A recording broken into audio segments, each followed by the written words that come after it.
नमस्कार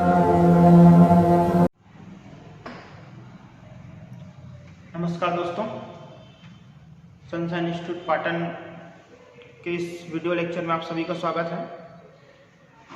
SCF rangers की जो वैकेंसी आई है उसकी क्लास हम कंटिन्यू चला रहे हैं।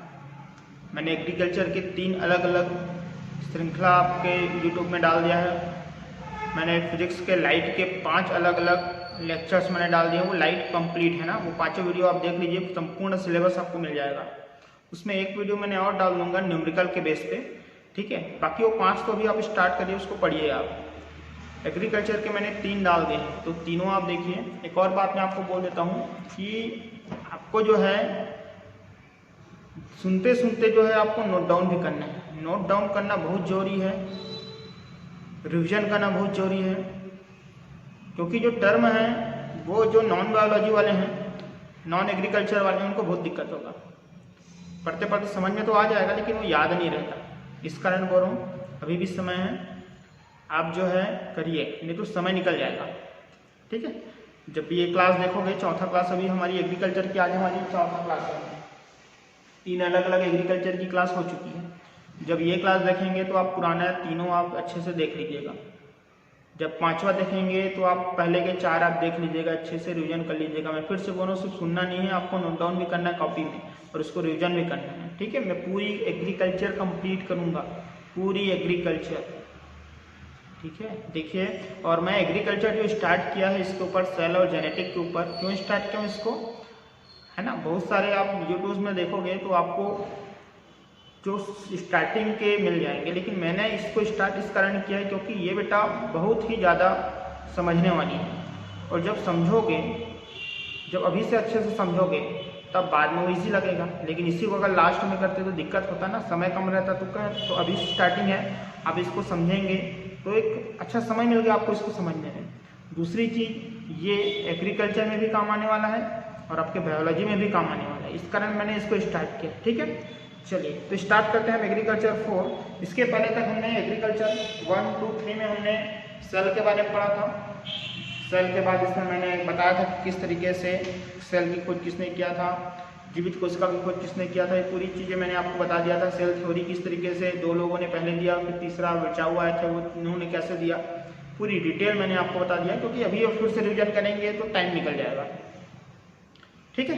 फिर हमने कोशिका के अंग, सेल ऑर्गेनल्स हमने जो है देखे थे, है ना। प्लास्टिड देखे थे, लाइसोसोम्स देखे थे, गोल्गी बॉडी देखे थे, माइटोकॉन्ड्रिया देखे थे, प्लाज्मोडेस्माटा देखे थे। ये पूरी चीज़ें हमने देख ली है, उसको आप देख लीजिए।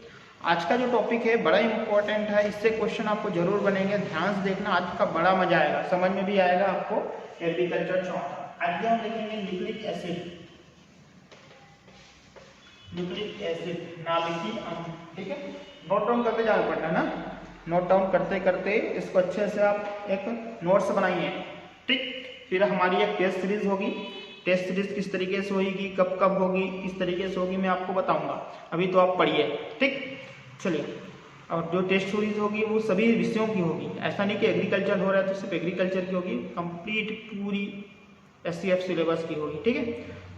चलिए, न्यूक्लिक एसिड नाभिकीय अम्ल की बात करते हैं। जैसे आप जानते हो, जब बच्चे जन्म होती है, बच्चे जब जन्म लेते हैं तब, और अभी भी ऐसे लोग आपने सुने होंगे कि ये देखो इनका कान इनके मम्मी की तरह है, इनके बाल इनके पापा की तरह है ना। अब बच्चे जन्म होते तब तो नहीं, अभी भी ऐसे बोलते हैं ना, इनके पापा के जैसे इनके बाल घुंघरालू है, कुछ भी बोल देते हैं। इनके देखो गाल इनके मम्मी की तरह है, इनके चलने का ढंग इनके पापा की तरह, ऐसा हो तो बोलते हैं ना, ऐसा अक्सर होते हैं। तो ऐसा कौन डिसाइड करता है, जो पीढ़ी दर पीढ़ी इस तरीके से लक्षण को, इस तरीके से गुण को प्रदर्शित करता है, वो है जेनेटिक मटेरियल के कारण। इसके कारण दोस्तों, जेनेटिक मटेरियल के कारण जो है इस तरीके से ये जो लक्षण है वो एक पीढ़ी से दूसरे पीढ़ी तक लेके जाते हैं। बात समझ में आ रहा है ना। जेनेटिक मटेरियल जो है वही एक पीढ़ी से दूसरी पीढ़ी तक इस तरीके से समान लक्षण को प्रदर्शित करते होते हैं ना, अक्सर होते हैं, अपने मम्मी पापा के ऊपर जाते हैं लोग, है ना। तो एक किसके कारण है, ये जेनेटिक मटेरियल। अब ये जो जेनेटिक मटेरियल है ना, जेनेटिक मटेरियल के अंतर्गत आते हैं। अब कौन कौन से जेनेटिक मटेरियल है, तो इसमें वही है कौन, न्यूक्लिक एसिड। न्यूक्लिक एसिड में आपको पता होगा दो तरीके का आपने न्यूक्लिक एसिड आपने अक्सर पढ़ा होगा। पहला जो आपने पढ़ा है DNA और दूसरा आपने पढ़ा है RNA। पहला क्या DNA और दूसरा क्या RNA। DNA का फुल फॉर्म आपको पता होना चाहिए डीऑक्सी राइबोज न्यूक्लिक एसिड। क्या, डीऑक्सी राइबोज न्यूक्लिक एसिड। और RNA का मतलब राइबोज न्यूक्लिक एसिड। ठीक है, क्या है, अगर आपको लिखना है तो आप इसको पूरा अच्छे से लिखिए। क्या लिखेंगे, डीऑक्सी राइबोज न्यूक्लिक एसिड। आ जाएगा यहाँ तक में, है ना, डीऑक्सी राइबोज न्यूक्लिक एसिड। ठीक है, ये न्यूक्लिक एसिड है और यहाँ पे आ जाएगा ओनली राइबोज न्यूक्लिक और एसिड। क्या इन दोनों में शब्दों में क्या अंतर नजर आ रहा है, ये राइबोज न्यूक्लिक एसिड जो है यहाँ पे क्या आ गया है डीऑक्सी। देखिए डी का मतलब आप समझ जाना, डी का मतलब होता है नहीं। डी का मतलब क्या होता है, नहीं, मतलब इसमें ऑक्सीजन नहीं, इसमें ऑक्सीजन नहीं है, ये आप समझ जाना। मतलब डी का मतलब क्या हो गया, ऑक्सीजन नहीं। इसके बारे में और आगे देखेंगे। तो बात आपको समझ में आया कि अगर आपके लक्षण, है ना, सीधी सी बात है, मम्मी पापा के जैसे होते हैं तो वो किसके कारण होता है, जेनेटिक मटेरियल के कारण होता है, मतलब न्यूक्लिक एसिड के कारण होते हैं। न्यूक्लिक एसिड कौन कौन से है, DNA और RNA होते हैं। अब इसमें आप याद रखना, जो दोनों हैं, जो DNA और RNA हैं, ये जो दोनों हैं वो बने होते हैं न्यूक्लियोटाइड के। किसके बने होते हैं, न्यूक्लियोटाइड के। न्यूक्लियोटाइड से बने होते हैं। किससे बने होते हैं दोस्तों, न्यूक्लियोटाइड से बने होते हैं। ये आपको पता होना चाहिए, किससे बने होते हैं, न्यूक्लियोटाइड से बने होते हैं। ठीक है, ये अच्छे से लिखिए दोनों चीजें, DNA और RNA। ये जो DNA और RNA ये दोनों किससे बने होते हैं, न्यूक्लियोटाइड से बने होते हैं। अब ये जो न्यूक्लियोटाइड है, ये जो न्यूक्लियोटाइड है इसमें क्या क्या होता है, बड़ा इंपॉर्टेंट क्वेश्चन। ये जो न्यूक्लियोटाइड है इसमें क्या क्या होते हैं, इसमें आपको पता होना चाहिए तीन चीजें होती है। इसमें आपके तीन चीजें होती है, तीनों चीज आपको पता होना चाहिए। पहला जो है शुगर, पहला शुगर, दूसरा नाइट्रोजनियस बेस, दूसरा नाइट्रोजनियस बेस और तीसरा फॉस्फोरिक एसिड, तीसरा फॉस्फोरिक एसिड। बात समझ में आया, ये जो DNA और RNA किससे मिलकर बने होते हैं, न्यूक्लियोटाइड से। ध्यान रखना, अभी आप न्यूक्लियोटाइड पढ़ रहे हो, आगे न्यूक्लियोसाइड भी पढ़ोगे, है ना। किससे बने होते हैं, न्यूक्लियोटाइड से। और ये जो न्यूक्लियोटाइड है किससे बने होते हैं, sugar, nitrogenous base, phosphoric acid. Base मतलब क्षार, एसिड मतलब अम्ल। तीन चीज याद रखना, क्योंकि ये टाइड है ना, टाइड, आगे साइड पढ़ोगे इसी में 3 का 2 हो जाएगा, वो आगे मैं बताऊंगा। अभी आप देखिए न्यूक्लियोटाइड जो है किससे बने होते हैं, शुगर, नाइट्रोजनियस बेस और फॉस्फोरिक एसिड। इतना आपके बात समझ में आ गया होगा। ठीक, अब ये DNA है और ये RNA है, इसमें क्या डिफरेंस है वो देख लेते हैं। ठीक है, इतना तक आप बढ़िया से नोट करते रहिए। अगला हम देखते हैं, दो खंड बना लेते हैं, DNA और RNA।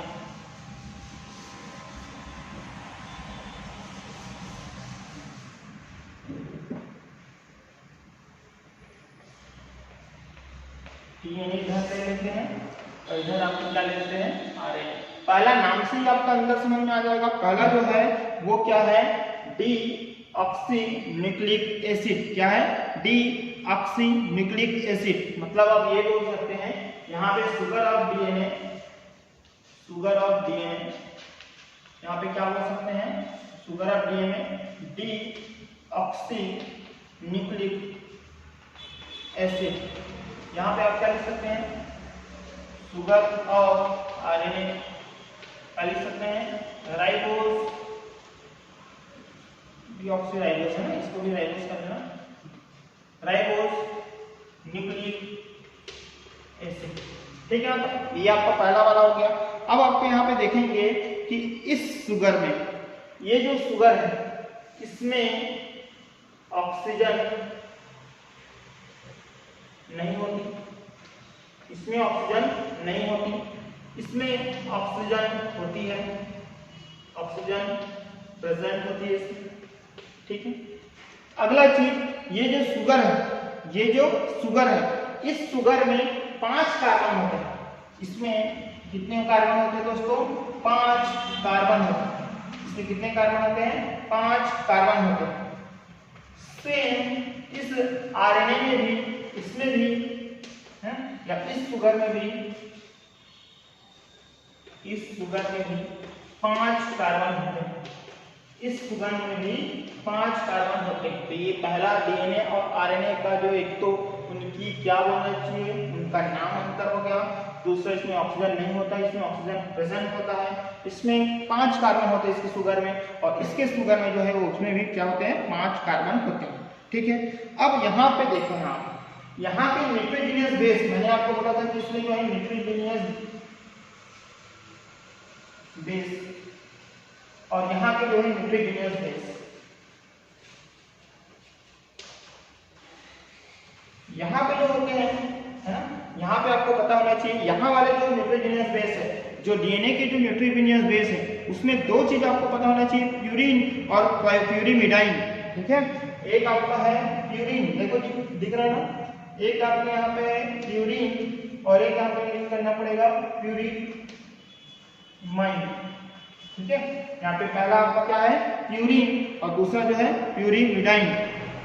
ठीक है, प्यूरिडुमाइन। ठीक, इसमें भी नाइट्रोजनियस बेस में आपको दोनों आपको लिखना पड़ेगा, एक प्यूरिन और दूसरा जो है प्यूरिडुमाइन।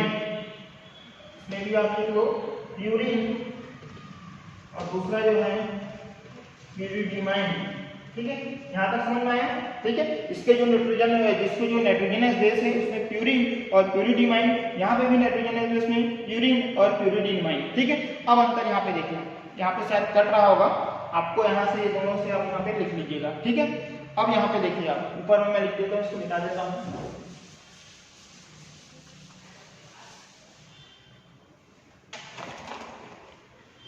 यहाँ के जो प्यूरिन है, जैसे मैंने यहाँ पे लिखा है, इसमें मैंने आपको लिखा था प्यूरिन, और यहाँ पे आपको मैंने लिखा था प्यूरिडुमाइन, और इसके लिए भी हमने लिखा था प्यूरिन, और इधर मैंने लिखा था प्यूरिडुमाइन। तो जो डीएनए वाले हैं, उसमें प्यूरिन होता है ए और जी, बड़ा इंपॉर्टेंट है जी, ध्यान से लिखते जाना। जो डीएनए वाले में प्यूरिन जो होते हैं वो होते हैं ए और जी, और पेरिडुमाइन में इसमें होता है सी और टी। क्या होता है? ए और जी, और इसमें सी और टी। ठीक, ये हुआ है डीएनए का। अब होगा आरएनए का। ठीक है, ये किसका था? डीएनए का था, अब किसका? आरएनए का। आरएनए के प्यूरिन में होता है ए और जी सेम, लेकिन इसके जो प्यूरिडुमाइन है, इसमें जो है वो होता है सी और यू, सी और यू। ठीक, यहाँ से ए फॉर आप लिख लीजिए एडेनिन, यहाँ से ए फॉर लिख लीजिए एडेनिन, लिखते जाइए। ए मतलब लिख लीजिए एडेनिन, क्या? Adenine, ADENINE, adenine.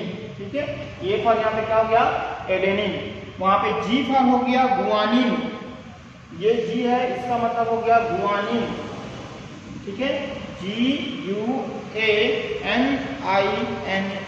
ठीक, यहाँ पे आप देखेंगे, यहाँ पे सी का मतलब होगा क्या? साइटोनिन। यहाँ पे जो है सी का मतलब हो जाएगा साइटोनिन, और टी का मतलब हो जाएगा थाइमिन। ठीक है, या इसको ध्यान में रखना, AGCT, A for adenine, G for guanine, C for cytosine, T for thymine. ठीक, यहाँ पे भी ए का मतलब क्या हो जाएगा? एडेनिन, जी का मतलब क्या हो जाएगा? गुआनिन। ठीक, यहाँ पे ध्यान रखना, सी फॉर क्या हो जाएगा? सी फॉर क्या हो जाएगा? साइटोनिन, सी फॉर क्या हो जाएगा दोस्तों? साइटोनिन, और यू फॉर हो जाएगा यूरेसिल। क्या हो जाएगा? यूरेसिल। ठीक है, ये चारों चीज आपको समझ में आ गया, ध्यान में रखना। ये थाइमिन का बढ़ा हुआ रूप है। ठीक है, ये थाइमिन का बढ़ा हुआ रूप है। तो एक बेसिक डिफरेंस याद रखना। प्रश्न पूछता है कि आरएनए के प्यूरिडुमाइन में इनमें से कौन सा उपस्थित रहता है, तो आपको सी और यू ध्यान में रखना है, टी नहीं रखना है। ये थाइमिन का बड़ा ही रूप है, लेकिन आपको इसमें याद रखना है। ठीक है, ये अच्छा चीज है, इसमें ध्यान में रखना। ठीक, अब ये किसका है? ये नाइट्रोजनियस बेस। ये किसका है? Nitrogenous base. ठीक, चलिए अब क्या करेंगे, अट्रैक्शन होगा इनके बीच, है ना। क्या होगा, अट्रैक्शन होगा। कैसे अट्रैक्शन होगा वो देखेंगे आप,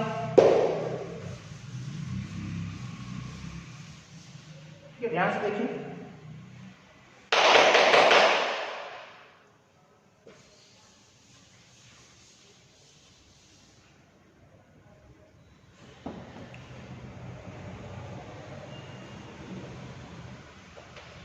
प्यूरिन का जो है कौन कौन है, ए है और जी है, ठीक।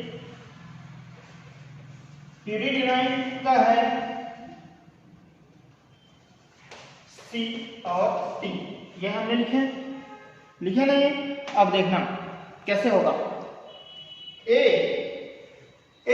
अट्रैक्ट होगा, ए आकर्षित होगा टी के साथ, ए आकर्षित होगा टी के साथ, जी आकर्षित होगा सी के साथ, ए आकर्षित होगा टी के साथ, जी आकर्षित होगा सी के साथ, तो एक बॉन्ड बन जाएगा। ध्यान में रखना कभी भी जब भी ए टी के साथ आकर्षित होगा तो यहाँ पे ये बनाएगा दो बॉन्ड, इसको बोलते हैं डबल बॉन्ड। क्या बोलेंगे यहाँ पे, डबल बॉन्ड, ठीक है। ए और टी के बीच हमेशा कितने बॉन्ड बनेंगे दोस्तों, डबल बॉन्ड, ठीक। और ये जो है किसके बीच, सी और जी के बीच, किसके बीच दोस्तों, सी और जी के बीच यहाँ पे बनेंगे ट्रिपल बॉन्ड। कितना बनेंगे, ट्रिपल बॉन्ड, ठीक है। यहाँ पे आपको ध्यान में रखना, ठीक है। प्रश्न आपको पूछता है ए और टी के बीच, या आपको यहाँ पे ए और टी नहीं बोलेगा तो आपको ये बोल देगा क्या, एडेनिन और थायमिन के बीच कौन सा बॉन्ड बनता है, तो आप बोलना है डबल बॉन्ड बनता है। या गुआनिन और सिटोनिन के बीच कौन सा बॉन्ड बनता है, तो यहाँ पे ध्यान में रखना ट्रिपल बॉन्ड, ठीक है। अच्छा चीज है, ध्यान में रखना, ठीक। चलिए ये तो हो गया। अब बात करते हैं स्ट्रक्चर ऑफ डीएनए। तो हेडिंग डालिए स्ट्रक्चर ऑफ डीएनए, हेडिंग डालिए सब।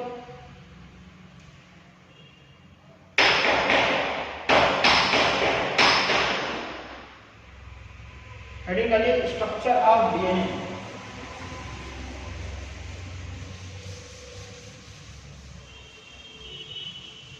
बिल्कुल कंटिन्यू पढ़ते जाना है ना, बिल्कुल गैप नहीं करना है, बिल्कुल गैप नहीं करना है, कंटिन्यू पढ़ते जाओ पढ़ते जाओ पढ़ते जाओ। चलिए स्ट्रक्चर ऑफ डीएनए,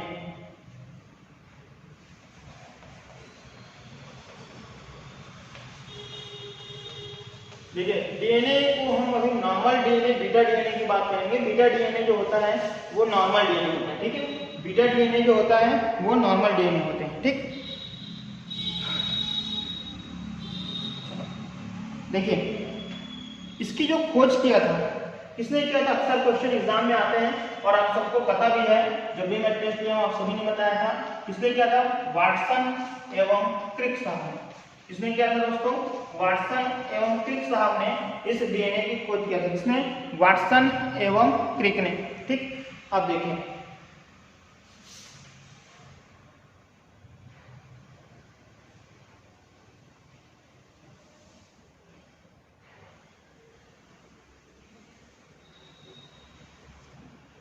ठीक है, कितने धागे दिख रहे हैं, ये पहला वाला धागा, पहला धागा है ना जी, यहां से देखो ना, ये पहला धागा, ये यहां से ये दूसरा धागा, दिख रहे दो धागा। इन दो धागों को क्या बोलते हैं, डबल स्ट्रैंड। ये जो धागे बने हुए हैं, दो धागे, इसको बोलते हैं डबल, क्योंकि दो है, स्ट्रैंड, डबल स्ट्रैंड। ये आपको ध्यान में रखना है। हम क्या पढ़ रहे हैं, structure of DNA, double strand. ये देखो दो धागे से मिलकर बने हुए हैं, इसको क्या बोलते हैं, डबल स्ट्रैंड, ठीक। ये एक पूरे कंप्लीट, देखो यहां से आता पूरे कंप्लीट हो रहा है, इस पूरे कंप्लीट चीज को बोलते हैं, यहाँ पे इसको बोलते हैं पूरी पिच। क्या बोलते हैं, पिच। जैसे आप क्रिकेट का पिच होता है ना, उसी तरीके से यहाँ पे आप बोल सकते हैं कि ये पूरी कंप्लीट, अगर यहाँ पे पूरा घेरा पूरा हुआ, टर्न हुआ, वो उसको बोलते हैं पिच। बात समझ में आ रहा है, ठीक है। इसको क्या बोलते हैं, पिच, ठीक। बीच में जो है न्यूट्रोजिनियस बेस होते हैं, बीच में जो है मतलब एक पूरा टर्न है जो है उसको पिच बोलते हैं ना, एक पूरा टर्न को क्या बोलते हैं, पिच। इस पिच में, इस एक पिच में, ये 2 पिच हुआ, ये 3 पिच हुआ, बात समझ में आ रहा है? ये पूरा यहाँ पर एक कंप्लीट हुआ, एक टर्न कंप्लीट हुआ, उसको क्या बोलते हैं? पिच। इस पिच में 10 नाइट्रोजनियस बेस होते हैं।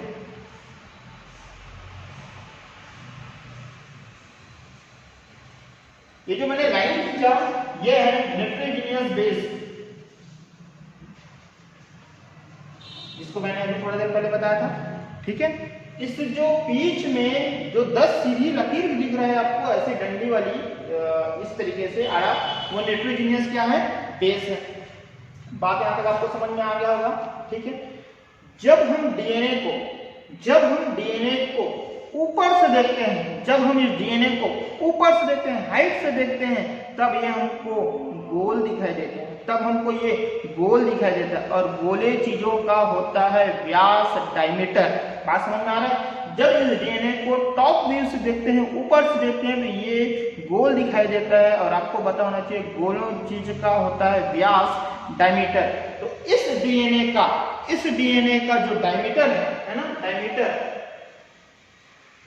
इस डायमीटर ऑफ डीएनए वो है 20 एंगस्ट्रॉम। क्या है? 20 एंगस्ट्रॉम। ये जो डीएनए का अगर प्रश्न पूछता है डीएनए का डायमीटर कितना होता है, तो आपको बोलना कितना? 20 एंगस्ट्रॉम। बात समझ में आ रहा है? मतलब क्या? व्यास। जो डीएनए के जो व्यास होते हैं कितने बनेंगे? 20 एंगस्ट्रॉम। ठीक है जी, मेरे को आप कमेंट करके बताइए वीडियो देखने के बाद, 1 एंगस्ट्रॉम में कितना मीटर होता है? ठीक है, 1 एंगस्ट्रॉम में कितना मीटर होता है आप कमेंट बॉक्स में कमेंट करके बताइए। ठीक है, तो एक डायमीटर ऑफ डीएनए कितना हो गया? 20 एंगस्ट्रॉम। यहां तक समझ में आ गया? ठीक। एक टर्न जो होता है, एक पूरी टर्न डीएनए की जो लंबाई होती है वो होती है 34। पूरी टर्न है ना, मतलब बोल सकते हैं क्या? एक पूरी टर्न या एक टर्न डीएनए की लंबाई, एक टर्न डीएनए मतलब पिच की लंबाई, ये एक टर्न डीएनए की जो लंबाई होती है वो होती है 34 एंगस्ट्रॉम। ध्यान रखना है, जो छोटा चीज मैं आपको बता रहा हूं। मैं ऊपर लिखा हूं diameter of DNA, Vyas DNA का 20 एंगस्ट्रॉम। मैं लिखा हूं एक टर्न डीएनए, एक टर्न मतलब इस तरीके से एक टर्न, ये पिच है ना, उसकी जो लंबाई है वो 34 एंगस्ट्रॉम। और आपको ये पता है कि मतलब एक टर्न में, इस एक पिच में 10 नाइट्रोजनियस बेस है। कितने हैं? 10 नाइट्रोजनियस बेस है। तो ये भी प्रश्न तो पूछा जा सकता है कि ये प्रत्येक नाइट्रोजनियस बेस के बीच कितना स्थान होता है, या इनके बीच कितना जगह होता है। तो आप बताइए यार, 34 जगह है, 34 एंगस्ट्रॉम जगह है, इनके बीच 10 लकीर खींचा हुआ है, तो एक इनके बीच प्रत्येक नाइट्रोजनियस बेस में कितनी दूरी हो जाएगी? सीधी सी बात है, कितना हो जाएगा? 34/10। यहां तक 34 है, 10 लकीर खींची हुई है, तो प्रत्येक के बीच की डिस्टेंस कितनी हो जाएगी? 34/10 मतलब 3.4 एंगस्ट्रॉम। तो एक क्या निकालना है? 3.4 एंगस्ट्रॉम, वो प्रत्येक नाइट्रोजनियस बेस के बीच की दूरी बन जाएगा। प्रत्येक नाइट्रोजनियस बेस है ना, प्रत्येक नाइट्रोजनियस बेस की बीच की दूरी। ठीक, इतना आप लिख लेना। ठीक, ये आप पूरा ये स्ट्रक्चर हो गया डीएनए का, है ना, लिखते जाइए, नोट डाउन करते जाइए। ठीक, अब आते हैं हम अगला टॉपिक, सेमी ऑटोनोमस ऑर्गेनल्स। मिटा दें इसको आप अच्छे से लिखिए। आप लोगों के जब टेस्ट होंगे ना, टेस्ट सीरीज चलाएंगे, तब आप लोगों को समझ में आएंगे कि किस तरीके से आप पढ़ रहे हैं। बिल्कुल पढ़िए जी, है ना। चलिए अगला हेडिंग डालिए, semi autonomous organelles. Semi autonomous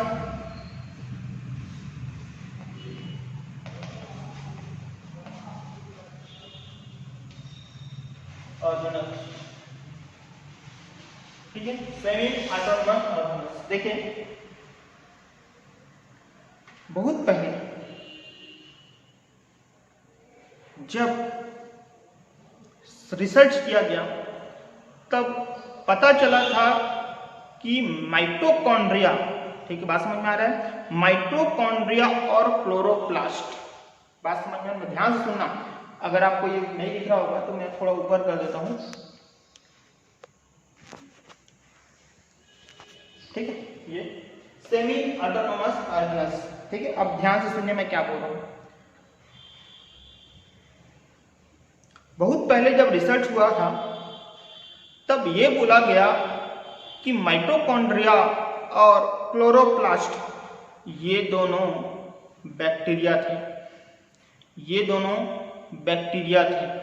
और इसी कथन को सही मानते हुए हम ये भी बोलेंगे कि बैक्टीरिया लिविंग है। बैक्टीरिया क्या है? लिविंग ऑर्गेन्स है, लिविंग ऑर्गेन्स है।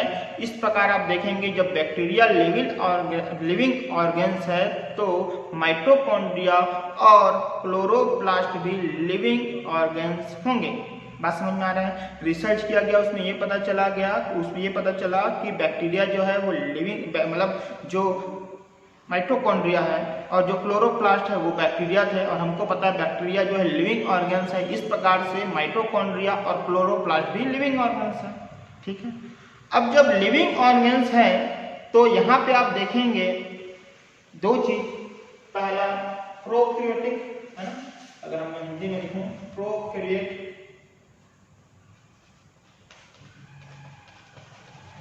और एक होता है यूकैरियोट। ध्यान में ये रखना कि जो प्रोकैरियोटिक होते हैं उनकी जो डीएनए का जो स्ट्रक्चर होता है, प्रोकैरियोटिक का जो डीएनए का जो स्ट्रक्चर होता है, संरचना होता है ना, वो होता है सर्कुलर।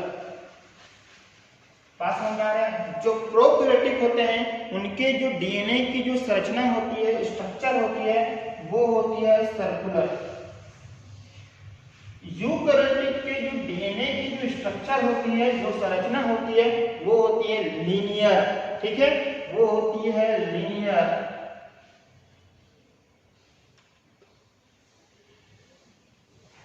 बात समझ में आ रहा है? प्रोकैरियोटिक के डीएनए का जो स्ट्रक्चर होता है वो होता है सर्कुलर। अरे अच्छे से ध्यान रखो यार, लिखते चलो। प्रोकैरियोटिक के डीएनए के जो स्ट्रक्चर होते हैं वो होते हैं सर्कुलर। यूकैरियोटिक के डीएनए के स्ट्रक्चर होते हैं वो होते हैं क्या? लीनियर। प्रोकैरियोटिक में आपने राइबोसोम पढ़ा है ना? कौन सा राइबोसोम होता है? 70S होता है, आपने पढ़ा है, ध्यान रखिए। इनमें जो राइबोसोम होते हैं कौन से होते हैं? 70S होते हैं, 30-50 बताया था। और यूकैरियोटिक में जो राइबोसोम होते हैं वो कौन से होते हैं? 80S होते हैं। लिखा तो था आपने, याद करिए। इसमें आपने लिखे थे 70S, इसमें आपने लिखे थे 80S। कल वाले जो लिस्ट है, इसके पहले जो क्लास उसमें आपको मैंने बताया था। अब हम जानते हैं, मैंने अभी थोड़ी देर पहले बताया था कि माइटोकॉन्ड्रिया और क्लोरोप्लास्ट जो है दोनों बैक्टीरिया थे। दोनों क्या थे? बैक्टीरिया थे। और आपको मैंने ये बताया था कि जो बैक्टीरिया है वो किसका उदाहरण है? प्रोकैरियोटिक उदाहरण है। याद करिए, मैंने आपको बताया था PCMB, याद करिए पहला क्लास मैंने आपको बताया था PCMB। ये प्रोकैरियोटिक का उदाहरण कौन होता था? साइनोबैक्टीरिया, है ना, याद है? मैंने आपको बताया था साइनोबैक्टीरिया, माइक्रोप्लाज्मा और बैक्टीरिया, ये किसका उदाहरण है? प्रोकैरियोटिक उदाहरण है। तो भैया ये जब माइटोकॉन्ड्रिया और क्लोरोप्लास्ट जब दोनों जो है बैक्टीरिया थे, तो ये दोनों माइटोकॉन्ड्रिया और क्लोरोप्लास्ट ये सब का डीएनए किस तरीके का होगा, किस स्ट्रक्चर का होगा? वो होगा सर्कुलर। प्रश्न आता है माइटोकॉन्ड्रिया का जो डीएनए है उसका आकार, संरचना किस तरीके का होता है? दे देगा ऑप्शन में सर्कुलर। क्यों? क्योंकि बैक्टीरिया का सर्कुलर होता है। बैक्टीरिया का सर्कुलर कैसे पता चला? क्योंकि बैक्टीरिया जो है वो प्रोकैरियोटिक होता है। हमको पता है प्रोकैरियोटिक का जो डीएनए का जो स्ट्रक्चर होता है वो होता है सर्कुलर। याद समझ में आया? हम लोगों का कैसे होता है? लीनियर। ह्यूमन का कैसे होता है? लीनियर। पौधों का कैसे होता है? लीनियर। ठीक है। एक और बात यहाँ पे ध्यान रखना, जो डीएनए होता है वो राजा होता है। राजा होता है इसका मतलब यह है कि वो स्वयं जो है वो अपना काम कर लेता है। लेकिन माइटोकॉन्ड्रिया और क्लोरोप्लास्ट जो है ये, है ना, अपना पूरा काम नहीं कर पाते। इस कारण जो है इसको बोलते हैं सेमी ऑटोनोमस ऑर्गेन्स। समझ में आ रहा है? जिसके लिए डीएनए होता है वो अपना राजा होता है, वो पूरा काम कर लेता है, लेकिन माइटोकॉन्ड्रिया या राइबो जो क्लोरोप्लास्ट है वो पूरा काम नहीं कर पाते। इस कारण इसको क्या बोलते हैं, सेमी ऑटोनॉमस ऑर्गेनेल्स। बात समझ में आया? ठीक है, चलिए मिटा दें इसको। तो ये है इनके बारे में। यहाँ पे बस दो चीज याद रखना है, प्रोकैरियोटिक का जो स्ट्रक्चर होता है वो सर्कुलर होता है और यूकैरियोटिक का जो स्ट्रक्चर होता है वो लीनियर होता है। प्रश्न आएगा माइटोकॉन्ड्रिया का कैसा होता है, तो आप बोलना सर्कुलर। ठीक है, बढ़ते हैं आगे। चलिए अब पढ़ते हैं हम चार्गास लॉ। क्या पढ़ेंगे हम? चार्गास लॉ।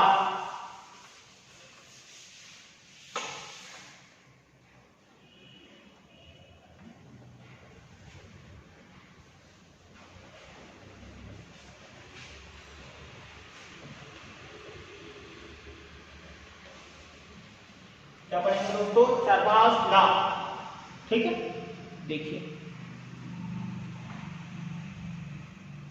ये जो है, ये जो चार्गास है उन्होंने एक नियम दिया है ना। वो क्या है? पहली बात तो ये है कि जो इन्होंने जो नियम दिया वो सिर्फ उसी में काम करेंगे जो डबल स्टैंडर्ड डीएनए हो। ये नियम जो है उसी में फॉलो होगा जो डबल स्टैंडर्ड डीए हो, दो धागे वाले डीएनए हो, उसी में काम करेंगे। ठीक है, तो यहाँ पे ध्यान रखना, वैलिड करके आप लिख लो जो कि जो वैलिड है वो डबल वैलिड डबल स्ट्रैंड, ठीक है, डबल स्ट्रैंड डीएनए। याद है मैंने आपको बताया था डबल स्ट्रैंड डीएनए। ठीक, अब ये बताइए इसमें डबल स्ट्रैंड वाले डीएनए मैंने आपको बोला था ए का जो संबंध होता है वो किसके साथ होता है दोस्तों? टी के साथ होता है बोला था। मतलब जब ए का संबंध टी के साथ होगा तो ए का जोड़ी जितना होगा उसका टी के साथ बनेगा, मतलब ए बराबर क्या होगा? टी का। याद करिए मैंने बताया था ए का किसके साथ बनता है? टी का। जी का किसके साथ बनता है? सी का, बताया तो था। तो ए जितना होगा उतना कौन होगा? टी। जी जितना होगा उतना कौन होगा? सी। ये सबको पता है ना। ए जितना होगा उतना होगा टी, जी जितना होगा वो उतना होगा सी। ठीक है,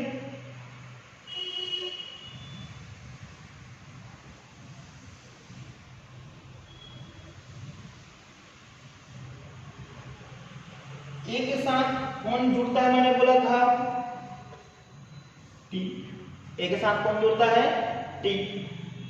जी के साथ कौन जुड़ता है? बोला था मैंने सी। याद करिए, बोला तो था ए के साथ टी जुड़ता है, जी के साथ सी जुड़ता है। ठीक है, मतलब ए जितना रहेगा उतना टी रहेगा, जो है ए बराबर टी। जी जितना रहेगा उतना सी रहेगा, मतलब जी बराबर सी। इतना सबको समझ में आ गया। मतलब आप ये बोल सकते हैं कि नंबर ऑफ, ठीक है, क्या बोलेंगे? याद करिए मैंने आपको लिखाया था, जैसे हमने नाइट्रोजनियस बेस लिखे थे उसमें नंबर ऑफ प्यूरिन्स बराबर नंबर ऑफ पायरिमिडाइन्स। क्या लिखेंगे? नंबर ऑफ प्यूरिन्स,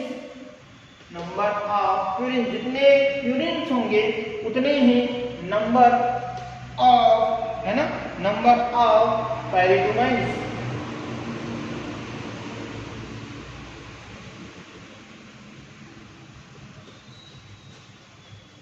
ठीक है, अब प्यूरिन्स कितने हैं? कौन कौन से हैं? प्यूरिन्स जितने हमको पता है ए थे और जी थे, उसी प्रकार पैराडिमाइन्स कितने थे? पैराडिमाइन्स आपके कौन थे? टी थे और सी थे, मतलब कौन कौन थे? सी और टी। ये सूत्र है, ये आपको ध्यान में रखना। ठीक है, नंबर ऑफ प्यूरिन्स बराबर नंबर ऑफ पैराडिमाइन्स। ठीक है, तो ये आपको सूत्र आपको पता होना चाहिए, ध्यान से रखना। इससे रिलेटेड मैं एक आपको न्यूमेरिकल क्वेश्चन दे दूंगा, इससे रिलेटेड मैं एक न्यूमेरिकल क्वेश्चन दे दूंगा, ध्यान से लिखिए, है ना, इसको आप लिख के जाइए। ठीक, मिटा दें, पूरा कंटिन्यू हम एग्रीकल्चर कंप्लीट करेंगे, है ना जी। ठीक, चलिए, तो कल आएंगे हम लोग, है ना, और कल आके जो है फिर से जो है हम इसके आगे कवर करेंगे एग्रीकल्चर 5 में, और हम कंप्लीट जो है इसको कर लेंगे। ठीक है, धीरे धीरे आगे बढ़ते जाएंगे। बस एक चीज़ आपको ध्यान में रखना है, आपको बार बार रिवीजन करना जरूरी है। ठीक है, रिवीजन बहुत बड़ी जरूरी है, रिवीजन आप करते जाइए, करते जाना अच्छा हो जाएगा। ठीक है, चलिए फिर कल मिलते हैं फिर।